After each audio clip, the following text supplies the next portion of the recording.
Hello, my name is Ash, a counselor in training. This is my Relatable study podcast for individuals who need help studying for their NCE, CPCE, and other related counseling exams.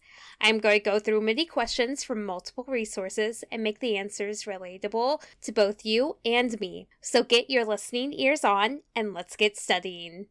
Why is it important for a counselor to be aware of a client's medical history? A, to be able to prescribe medication if the client's psychological issues are related to a medical condition. B, to understand potential medical influences on the client's mental health and tailor the counseling approach accordingly. C, to advise the client on medical treatments and the interventions for their conditions. D, to focus on the counseling session on managing the client's physical health issues.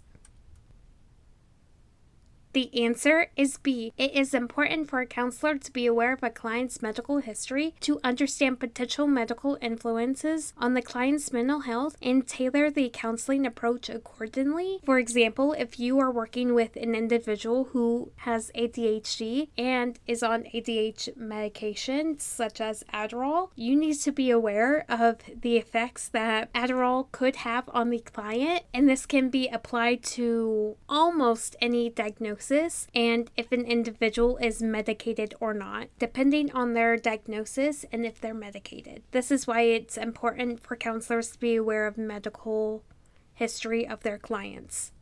What is occupational therapy?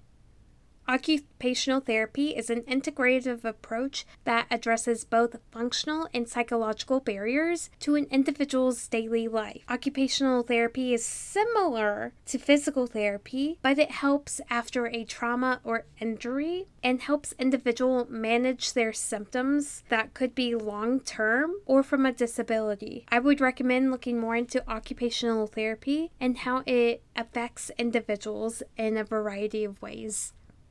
Which of the following is a good example of a standardized test? A checklist, B, a rating scale, C, a structured score test, D, an open interview.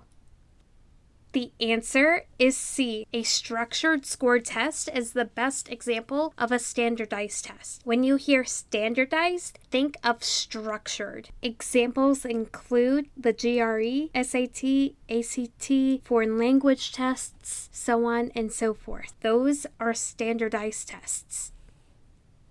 What is offender rehabilitation counseling?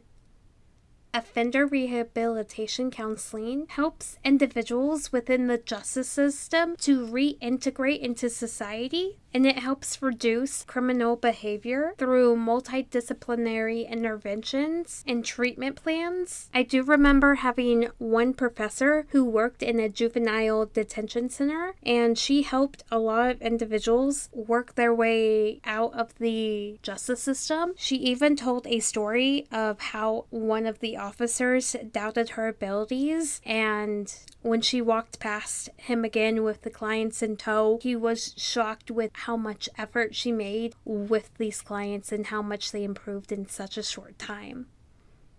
Rose spoke of 3 basic parenting styles: overprotective, avoidant, and acceptant. The result is that the child A experiences neurosis or psychosis, B will eventually have a lot of jobs or a lack of employment, C will develop a personality which gravitates towards people or away from people, D will suffer from depression in the work setting or will be highly motivated to succeed.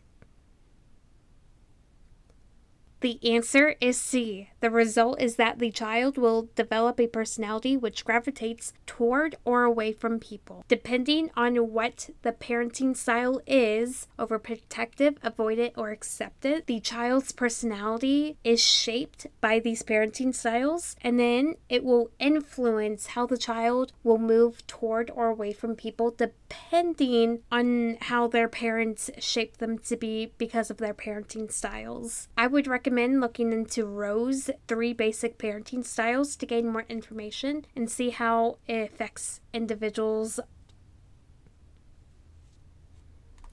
That is all 5 questions. Thank you for listening. Keep calm and study on.